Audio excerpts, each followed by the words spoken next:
Nah, pagi ini saya akan berbagi dengan saudara satu pengajaran firman Allah yang saya berikan judul begini saudara ya. Seperti apa orang yang dekat dengan Tuhan. Ya. Karena ada banyak orang ngomong begini, Pak, orang itu dekat Pak sama Tuhan. Nah, dekat dengan Tuhan, dekat sama Tuhan itu bukan dari kata manusia, bukan dari kata orang. Kalau kita yang ngomong, manusia ngomong orang itu dekat sama Tuhan Pak, itu bisa nggak pas, itu bisa nggak cocok. Kita berkata orang itu dekat sama Tuhan, Tuhan katakan, dia jauh dari aku, bisa begitu loh. Dekat dengan Tuhan maksud saya di sini adalah seperti kata firman. Apa sih kata Tuhan? Apa kata firman Allah? Cirinya apa? Tanda-tandanya apa kata firman Allah orang yang dekat sama Tuhan? Ingat, firman Tuhan, Alkitab ini adalah otoritas yang tertinggi. Ini penting saudara ya.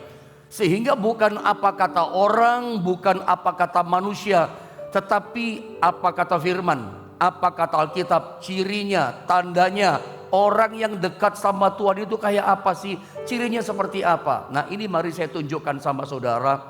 Seperti apa cirinya, seperti apa tanda-tandanya orang yang hatinya, hidupnya dekat sama Tuhan. Yang pertama kita lihat dalam Mazmur 145 ayat 18. Seperti apa sih orang yang dekat sama Tuhan? Ayo sama-sama kita baca ayat ini saudara ya. Mazmur 145 ayat 18, 2 dan 3. Tuhan dekat pada setiap orang yang berseru kepadanya, pada setiap orang yang berseru kepadanya dalam kesetiaan. Ayat ini ada dua bagian, ada dua frase kalimat ya. Frase yang pertama dikatakan Tuhan dekat pada setiap orang yang berseru kepadanya, koma. Tanda bacanya koma bukan titik. Kalau seandainya titik, ini bertentangan, bentrok, paradoks dengan ayat yang lain. Kalau seandainya titik, saya baca begini ya, pahami dari awal tolong ya. Dikatakan begini, seandainya titik ini nggak ada kelanjutannya, titik aja begitu. Tuhan dekat pada setiap orang yang berseru kepadanya, titik.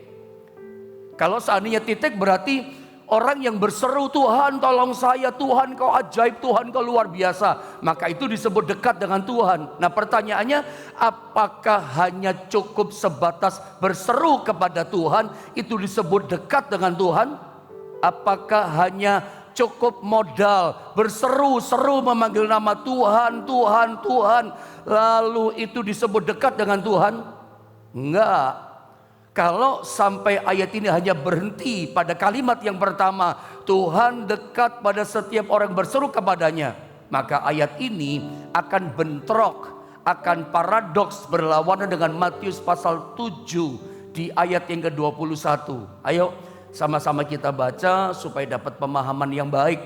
Gak cukup modal hanya berseru memanggil nama Tuhan, kita bisa dekat dengan Tuhan, gak cukup. Karena ayat ini berkata begini, bentrok sama ayat ini. Sama-sama kita baca ya. Matius 7 ayat 21, 2, 3. Bukan setiap orang yang berseru kepadaku, Tuhan, Tuhan, akan masuk ke dalam kerajaan sorga, melainkan dia yang melakukan kehendak Bapa-Ku yang di sorga. Jelas saudara ya. Yesus ini yang langsung berkata, otoritas yang tertinggi.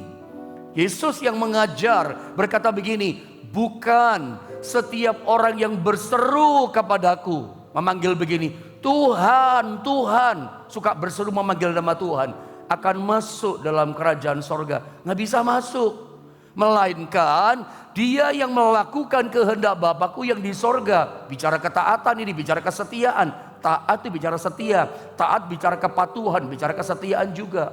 Nggak bisa.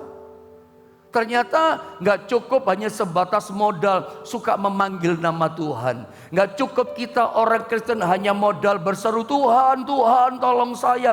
Aku percaya kepadamu Tuhan, aku cinta kepadamu Tuhan. I love you Lord. Nggak cukup. Tidak cukup kita anak Tuhan bermodalkan hanya suka memanggil nama Tuhan, suka berseru sama Tuhan. Apalagi seruannya keras teriakannya.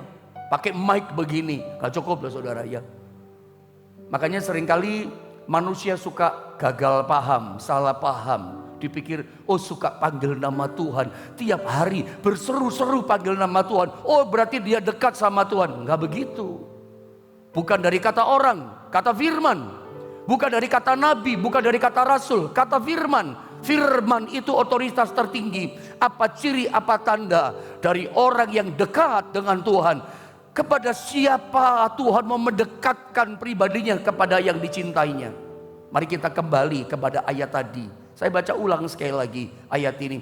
Mazmur 145 ayat 18 ada frasa kalimat yang kedua. Saya baca dari awal tentunya. Tuhan dikatakan dekat pada setiap orang yang berseru kepadanya, kalimat berikutnya, pada setiap orang yang berseru kepadanya, ada keterangannya, dalam kesetiaan. Ini tanda pertama orang yang dekat dengan Tuhan adalah punya karakter kesetiaan, punya sifat setia. Jadi jelas saudara ya, kepada siapa Tuhan mau mendekatkan dirinya? Kepada orang setia. Cirinya apa sih pendeta? Orang yang hidupnya dekat sama Tuhan, orang itu punya karakter yang namanya setia. Kenapa? Orang yang dekat sama Tuhan, bahkan Tuhan pasti akan mendekatkan dirinya kepada orang yang punya kesetiaan. Karena begini loh, kesetiaan itu membuat kita menjadi orang kepercayaan Tuhan. Karena kesetiaan itu, ini lebih penting saya katakan, menyentuh hatinya Tuhan dan menyenangkan hatinya Tuhan. Tuhan itu tiap kali lihat orang yang punya karakter setia, hatinya senang. Tuhan tiap kali melihat orang yang punya karakter setia, itu tersentuh hatinya, tergetar hatinya, langsung jatuh cinta sama orang itu. Gitu loh saudara. Milikilah karakter setia di tahun ini. Masih awal tahun ini nasihat buat kita. Pokoknya Tuhan itu tiap kali lihat orang yang punya kesetiaan, punya hati setia, karakter setia, oh langsung tergetar hatinya Tuhan. Langsung Tuhan jatuh cinta sayang sama orang itu. Gak tahan Tuhan untuk cinta sama orang itu. Tergetar, tersentuh hatinya. Kenapa begitu pendeta? Karena Anda mesti tahu, salah satu karakter Tuhan yang paling menonjol, ya, salah satu karakter Tuhan yang paling kuat, Anda tahu apa itu? Setia. Tuhan itu setia. Ada ayat ya yang berkata begini ya. Sekalipun Paulus yaitu yang berkata dalam Timotius itu. Coba Timotius pasal berapa itu ya? Paulus berkata begini. Sekalipun kamu tidak setia, dia tetap setia. Ya, mungkin saya cari sebentar itu ayatnya kalau bisa ketemu ya. Sabar sebentar saudara ya. Walaupun ini online tapi saya ingin kita dapatkan ayat ini. 2 Timotius pasal 2 tolong 2 Timotius pasal 2 Timotius pasal 2 ayat 13. Ini ada ayatnya saudara ya. 2 Timotius pasal 2 di ayatnya yang ke-13. Mari sama-sama kita membaca ayat ini saudara ya.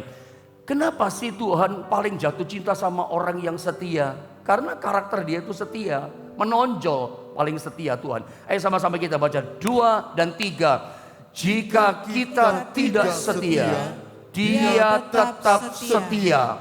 Karena dia tidak dapat menyangkal dirinya. Nggak bisa nyangkal, dia itu pribadi yang setia.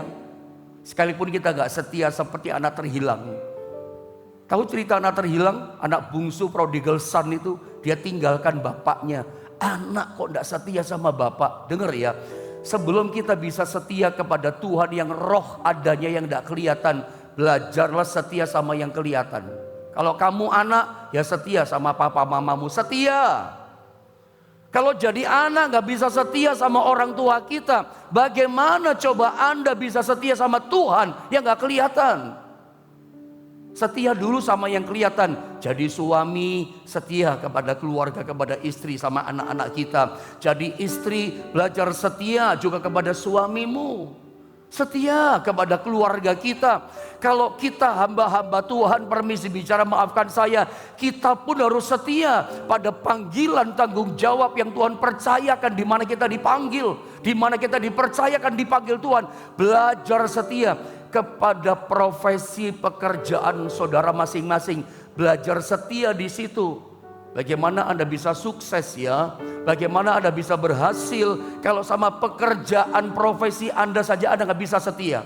Ada banyak ayat kan? Dikatakan begini, barang siapa setia kepada perkara yang kecil, kata Alkitab, dia akan dipercayakan Tuhan perkara-perkara yang besar. Urusan perkara besar, urusan berkat yang besar, urusan apa lagi? Mujizat yang besar. Mesti belajar setia dari perkara yang kecil. Tuhan lihat. Selalu yang dilihat Tuhan adalah orang yang setia. Begitu dia lihat ada anaknya, umatnya setia, langsung tersentuh hati Tuhan. Tuhan jadi gak bisaan gitu loh. Tergetar jantung hatinya Tuhan. Melihat orang yang setia. Langsung Tuhan jatuh cinta. Langsung disayang sama Tuhan. Saya suka bilang sama saudara, bikin Tuhan punya alasan. Bahwa Tuhan memang punya alasan bisa jatuh cinta sama kita. Apa alasannya? Kesetiaan. Ya, anak terhilang itu gak setia. Tapi lihat, dia tinggalkan bapaknya foya-foya. Jauh dari bapaknya, gak nurut nasihat bapaknya. Jauh tinggalkan bapak, gak dipakai nasihat bapak. Tapi ketika dia sadar, benar ya kata-kata bapakku. Betul ya nasihatnya. Gara-gara aku tidak dengar nasihat bapakku, aku susah, aku bangkrut, aku jatuh miskin. Mau makan saja gak bisa. Ampas babi mau dimakan pun gak dikasih. Hari itu seorang yang tidak taat pada perintah bapaknya, babi lebih tinggi harganya daripada dia. Babi lebih terhormat, masih bisa makan, dia gak bisa makan. Mau makanan babi pun gak bisa, lebih rendah daripada binatang. Itu orang gak taat. Tuhan biarin sampai sengsara susah gak bisa makan. Jangan pernah kita gak setia sama Tuhan. Belajar di arah terhilang. Sederhana ya. 2023 kalau saudara ingin Tuhan dekat sama saudara, Tuhan mendekatkan dirinya kepada kita. Bagaimana caranya? Jadilah pribadi yang setia kepada Tuhan. Mulai dari yang kelihatan dulu setia. Kepada istri, kepada suami, anak-anak, kepada orang tua, kepada profesi kita, kepada panggilan kita, dan macam-macam saudara ya. Setia di situ. Anda terhilang ketika dia kembali kepada bapaknya, apakah ditolak? Tidak. Apakah ketika dia berkata, aku sudah berdosa kepada sorga, aku berdosa kepada bapak, bapaknya peluk dia loh, bapaknya nggak buang, bapaknya nggak marahin, dasar lu, rasain lu. Tidak. Bapak yang baik. Sebab dia tidak dapat menyangkal dirinya. Dia pribadi yang setia. Ya, sekalipun kita gak setia, kita balik diterima sama Bapak. Saudara lihat, salah satu karakter Tuhan yang paling menonjol itu adalah kesetiaan. Itu karakter yang paling kuat. Makanya Tuhan itu langsung tergetar, tersentuh hatinya, terjamah hatinya begitu melihat ada orang atau anaknya yang setia. Makanya tadi saya sempat katakan di statement tadi, kesetiaan itu membuat kita menjadi orang kepercayaan Tuhan. Anda tahu kan maksudnya orang kepercayaan. Orang kepercayaan itu berarti orang dekatnya Tuhan. Saya ingin kita bisa membedakan ya. Orang dekatnya Tuhan, menjadi orang dekatnya Tuhan, menjadi orang kepercayaan Tuhan, dengan bandingkan orang yang dipakai oleh Tuhan untuk maksud satu tujuan tertentu dalam rencananya. Itu beda. Itu beda. Bedakan orang yang dipakai Tuhan untuk satu tujuan menggenapi rencananya dengan orang yang dekat sama Tuhan, dengan orang yang menjadi kepercayaan Tuhan. Kalau bicara dipakai sama Tuhan untuk menggenapi rencananya, dengar ya, semua orang bisa dipakai oleh Tuhan. Bukan cuma kita. Orang gak kenal Tuhan. Saya mau tanya, orang gak kenal Tuhan, orang fasik, orang dunia, orang berdosa, saya mau tanya, bisa gak dipakai sama Tuhan? Bisa loh. Anda jangan kaget ketika bisnismu buntu, usahamu buntu, Anda punya proyek, Anda punya job, ada kesulitan. Buntu mentok. Udah ikhtiar nih, jalan ini, cara ini, minta bantuan koneksi, tetap buntu gak bisa. Kekuatan uang tetap buntu. Tiba-tiba Tuhan kirim seseorang yang gak kenal Tuhan. Orang yang mungkin orang dunia gitu. Yang sama sekali anti sama Tuhan misalnya. Tiba-tiba dia datang sama saudara. Justru dia yang bisa dipakai Tuhan untuk membuka jalan bisnis saudara. Kalau bicara dipakai Tuhan, semua orang bisa dipakai Tuhan. Bukan hanya setiap orang, apa saja bisa dipakai Tuhan, percayalah itu. Keledai, perjanjian lama, itu bisa dipakai Tuhan. Negor Nabi Biliam loh, bisa ngomong itu keledai. Sampai sadar insaf Nabi itu. Yunus itu ketika dilemparkan ke dalam laut, yang dipakai Tuhan apa? Binatang, seekor ikan yang besar. Sama dengan Elia kan. Masa kelaparan hebat 3,5 tahun, Tuhan pelihara dia, gak masuk akal. Elia pun gak pernah berpikir ada seekor binatang yang rakus, yang serakah, yang namanya burung gagak, itu dipakai Tuhan pelihara dia loh. Dengarkan saya, kalau urusan bicara dipakai Tuhan, apa saja bisa dipakai Tuhan. Binatang saja bisa dipakai Tuhan. Apalagi orang, apalagi manusia, makhluk hidup, cipta Tuhan yang mulia. Tapi ketika bicara tentang orang kepercayaannya Tuhan, menjadi orang yang dekat dengan Tuhan, itu butuh yang namanya syarat. Apa syaratnya? Kesetiaan. Anda dan saya, kita semua di tahun 2023, kalau Anda merindukan, Anda menginginkan menjadi orang yang dekat sama Tuhan, orang dekatnya Tuhan, orang kepercayaannya Tuhan. Jadi orang kepercayaan itu luar biasa loh. Anda kalau seorang pemimpin perusahaan, ada pimpinan di usaha saudara, biasanya Anda punya orang kepercayaan. Itu orang dekat sama saudara, ngurusi kerjaan. Itu bisa anak, itu bisa pegawai saudara, karyawan saudara. Ini orang kepercayaan saya Pak, ini orang dekat saya yang bisa dipercaya Pak. Apa yang Anda kerjakan? Anda suka memberikan tugas-tugas yang besar, tugas-tugas yang khusus, itu kepada orang kepercayaan, orang dekatnya saudara. Yang kepada sembarangan orang, Anda gak kasih. Bahkan Anda suka memberikan berkat-berkat khusus. Anda suka memberikan hal-hal yang spesial kepada orang itu. Kenapa? Ini orang khusus Pak. Ini orang dekat kepercayaan saya. Saya mau kasih tahu, Tuhan pun bisa begitu.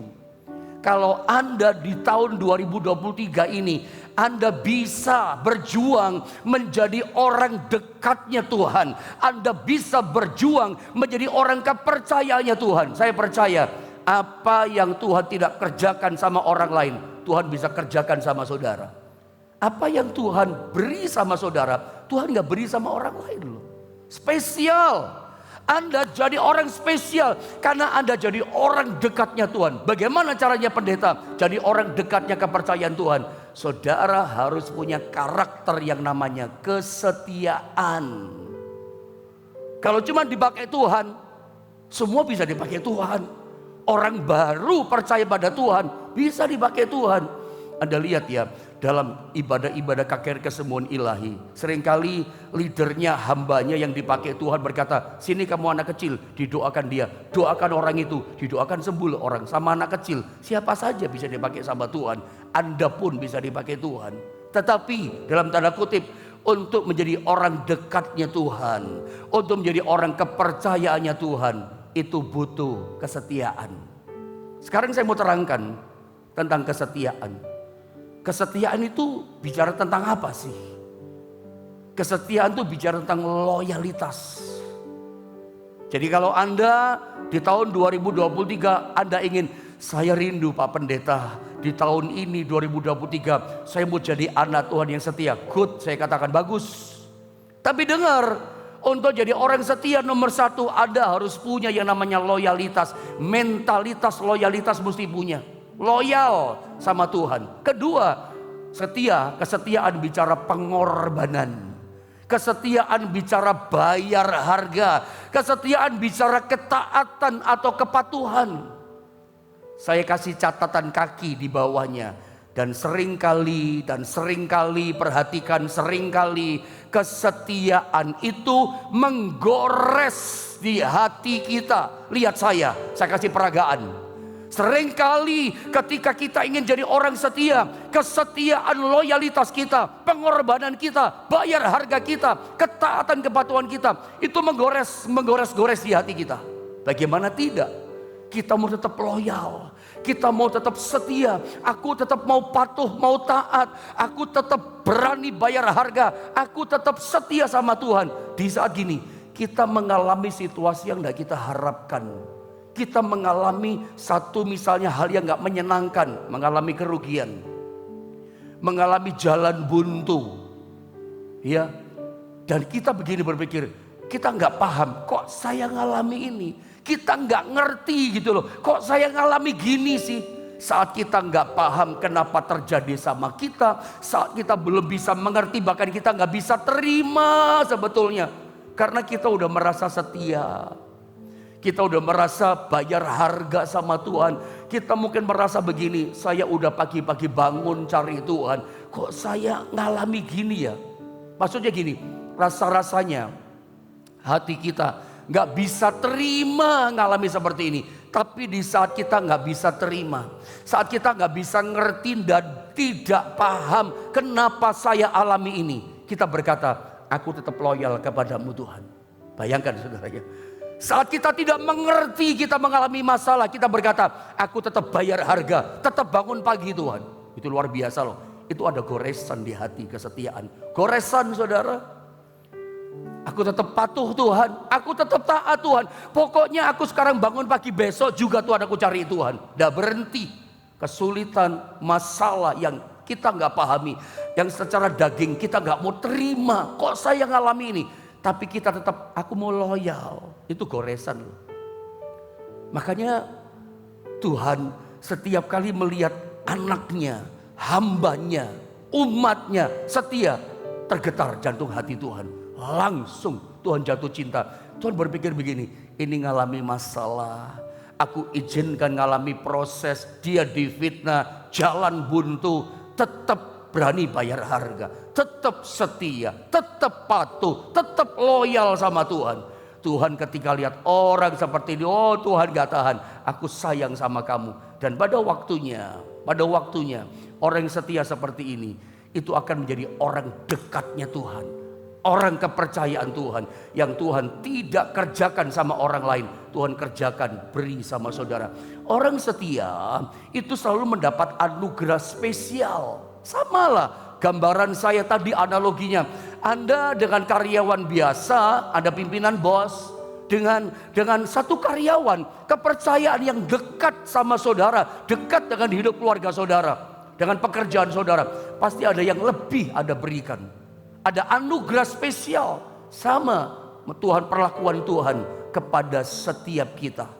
Ya, makanya dalam Amsal pasal 20 ayat ke-6, ayo sama-sama kita membaca ayat ini saudara ya. Sama-sama kita baca Amsal pasal 20 di ayat yang ke-6. 1, 2, 3. Banyak orang menyebut diri baik hati, tetapi orang yang setia, siapakah yang menemukannya? Siapa menemukannya? Orang baik banyak orang baik. Tetangga kita banyak yang baik. Iya, teman-teman kita banyak yang baik. Tetapi Alkitab garis bawahi, tetapi orang yang setia, orang punya karakter setia, siapakah yang menemukannya? Yang dicari Tuhan, orang yang setia. Tuhan rindu di tahun 2023 ini menemukan di antara kita semua adalah orang-orang yang setia. Saya rindu lewat pengajaran firman Allah ini terbangun solid iman setiap kita. Mentalitas kita, sifat karakter kita, ditemukan sifat karakter yang setia menjadi orang dekatnya Tuhan. Kalau saya kasih gambar saudara ya, setia itu seperti ini gambarannya ya. Jadi kita mesti tahu posisi kita. Mesti setia. Kalau Anda hobi nonton sepak bola, ini skema sepak bola ya. Ini 2-4-4. Ada penyerang, itu apa namanya ini? Gelandang ya. Lalu ada back yang di belakang. Ada kiper. Kiper posisinya di bawah mistar. Back ya, yang di tengah, yang kanan kiri sayap itu saudara ya. Itu di depannya kiper. Ada gelandang, ada penyerang dua di depan, penyerang depan. Ada perhatikan dalam setiap kali permainan sepak bola, kaptennya saling tukar bendera atau tukar apa itu. Lalu wasit meniup prit. Begitu prit bunyi peluit ditiup saudara ya. Maka setiap pemain bola ini akan kembali kepada posisinya. Mereka mesti bertahan pada posisinya yang sudah ditaruh sama pelatihnya, sama coachnya itu. Di mana posisinya balik. Jangan sampai misalnya kiper posisinya mestinya di bawahnya gawang mistar. Dia maju menyerang ke depan atau jadi gelandang dia. Dia nggak setia sama posisi, nggak setia sama kedudukan posisi panggilannya. Apa yang terjadi?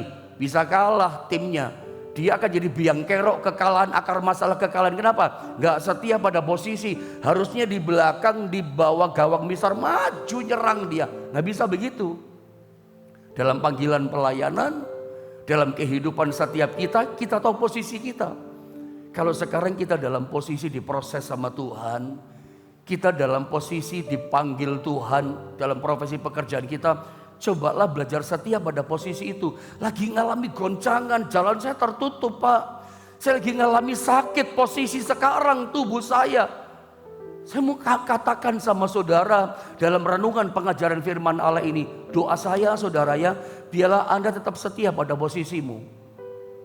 Walaupun kadang-kala mempertahankan posisi kita setia, itu ada goresan di hati kita. Nangis rasanya, tapi kita tetap berkata, aku tetap loyal kepadamu, aku tidak berubah, aku tetap mengasihimu, aku tetap bayar harga bangun pagi-pagi cari engkau. Aku tidak berubah Tuhan. Tuhan begitu lihat orang seperti ini, Tuhan jatuh cinta. Anda akan mengalami anugerah spesial daripada Tuhan. Belajar setia pada posisi saudara hari ini. Ya, jangan keluar dari kesetiaan, jangan keluar dari posisimu. Kiper jangan keluar maju menyerang, tetap setia pada posisi kita. Nikmati proses saudara yang belum selesai.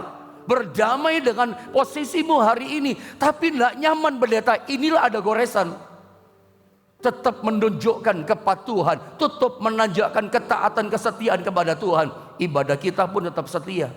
Karena kalau Anda sakit nggak bisa ibadah onsite, toh Anda bisa ibadah online ikut bersama dengan saya. Zaman sekarang, sejak masa pandemi online begitu dibuka sama Tuhan, tidak ada alasan Anda untuk tidak ibadah. Sediakan waktulah ibadah. Anda keluar kota, cari Tuhan. Karena memang orang setia itu bertahan pada posisi. Dia nggak lupa sama Tuhan. Anda lihat ya, kalau saya katakan orang dekatnya Tuhan, orang setia, itu selalu mendapat anugerah spesial. Saya kasih contoh ya. Misalnya Daniel pasal 3 ayat 30. Ini kisah tentang Sadra, Mesak dan Abednego. Tuhan murka, Raja murka sekali Raja Nebukadnezar kepada 3 pemuda ini. Kenapa? Dikasih kesempatan. Masih menyembah Tuhan Allahmu atau menyembah patung yang aku dirikan itu? Aku kasih kesempatan. Kalau kamu menyembah patung, aku bebaskan kamu, aku beri waktu. Mereka berkata apa? Percuma Tuanku, kami tetap tidak akan menyembah patung yang Tuanku dirikan. Kami tahu Tuhan kami akan menolong kami. Tapi meskipun Tuhan gak tolong kami tetap menyembah Tuhan kami dan tidak menyembah patung yang Tuanku dirikan. Ini sumber iman yang dahsyat loh. Ini setia namanya. Sekalipun Tuhan kami gak tolong kami tetap tidak mau menyembah patung yang Tuanku dirikan. Ini bayar harga. Ini namanya loyalitas. Cinta tanpa syarat, setia tanpa syarat. Meskipun Tuhan gak tolong kami tetap patuh, taat, loyal, setia kepadamu. Ada goresan, rasanya gak bisa terima daging, tapi aku tetap setia. Apa tidak tergetar jantung hatinya Tuhan? Lihat orang 3 pemuda seperti ini, kesetiaannya tanpa syarat. Jangan kasih syarat sama Tuhan. Siapa kita? Siapa Anda kasih syarat sama Tuhan? Seringkali kita begitu. Kasih syarat, aku akan setia sama Tuhan. Kalau Tuhan tolong aku, kalau Tuhan berkati aku, kalau Tuhan buka jalan, kalau Tuhan sembuhkan aku. Nggak begitu. Yang menjadikan kita orang dekatnya Tuhan dan Tuhan mendekat sama kita, dapat anugerah spesial, bukan kesetiaan yang bersyarat begini. Hari ini kalau saudara masih sakit belum sembuh, jalanmu tetap buntu, tunjukkan kesetiaan tanpa syarat. Aku tetap setia Tuhan, aku tetap berani bayar harga, aku tetap loyal meskipun ada goresan di hati kita, meskipun ada air mata yang mengalir. Tetap setia pada Tuhan. Daniel tetap, Sadra, Mesak, Abednego tetap setia kepada Tuhan. Hasilnya apa? Saya baca. Daniel pasal 3 ayat 30, dia dimasukkan dalam dapur api 7 kali dipanaskan karena marah itu raja. Panaskan 7 kali. Tentara 6 yang ngangkat 3 orang ini mati kena hawa panas. Anda bisa bayangkan betapa panasnya dapur api itu. Prajurit 6 yang ngangkat 3 orang ini mati kena hawanya kok. Dilempar tapi 3 orang gak mati. Ada 1 orang kata raja kayak dewa. Siapa? Dia Tuhan. Anda lihat ya. Kepada orang yang setia, apakah Tuhan tinggalkan? Tidak, dia mendekat. Kepada orang setia dia dekat. Orang setia dekat sama Tuhan, tapi Tuhan juga dekat sama dia, gak ditinggalkan. Dapat anugerah spesial, dapat perlakuan spesial. Saya baca deh ayat ini, Daniel pasal 3 ayat yang ketiga, dikatakan ayat 30 ya. Lalu raja memberikan kedudukan tinggi kepada Sadra, Mesak, dan Abednego di wilayah Babil dan seterusnya. Dapat anugerah spesial sederajat dengan raja, sederajat dengan para bangsawan. Kenapa mereka mendapat anugerah spesial, dapat kedudukan yang sangat tinggi? Karena 3 orang ini orang setia. Bukan cuman Tuhan yang melihat 3 orang ini setia, raja juga melihat orang ini luar biasa. Karakternya karakter mengabdi, karakternya karakter setia, menghamba, bayar harga, dapat anugerah dari raja, apalagi dari raja kita. Saudara, mari belajar dari sini. Ternyata orang yang dekat sama Tuhan itu modalnya bukan sebatas berseru Tuhan, Tuhan. Di dunia ini kan banyak orang kan merasa dirinya hebat karena setiap hari berseru Tuhan, Tuhan, memanggil nama Tuhan. Bukan itu cirinya dekat sama Tuhan. Orang yang dekat sama Tuhan itu dia punya ketaatan, punya kepatuhan, punya loyalitas, punya kesetiaan kepada Tuhan. Sebetulnya masih ada 2, masih ada 3, bahkan 5 saya bisa bagi sama saudara. Ciri orang dekat sama Tuhan. Saya lanjutkan untuk Senin depan, saya simpan saudara ya. Karena kalau saya bikin kedua, kepotong nanti. Jadi sebetulnya lebih asik juga kalau kita menemukan yang pertama ini. Jadilah orang yang setia. Saya percaya tahun 2023 masih di awal tahun Januari sampai Desember. Kalau Anda ditemukan Tuhan, Tuhan lihat Anda sebagai orang yang setia. Saya percaya Tuhan akan dekat sama saudara. Anda akan dapat anugerah spesial. Apa yang Tuhan tidak buat sama orang lain, Tuhan bela buat atas saudara. Saudara akan mengalami perkara-perkara besar. Lihat Elia, orang yang setia. Musim kekeringan, tetap dia bisa makan. Lihat Ishak, lihat contoh-contoh yang lain. Lihat Sadra, Mesak, Abednego, lihat Daniel. Meskipun dijebloskan dalam gua singa, tetap dia berdoa kepada Allahnya. Itu kesetiaan loyal bayar harga. Apakah Tuhan tinggalkan? Tuhan dekat sama dia. Kalau Tuhan dekat, pasti ada pertolongan. Kalau Tuhan dekat datang sama kita, pasti ada berkat mujizatnya jalan keluar dalam hidup kita. Anda ngerti rahasia pertolongan? Ketika dia dekat sama kita, modal kita apa? Punya karakter kesetiaan. Sebab Tuhan itu pribadi yang setia.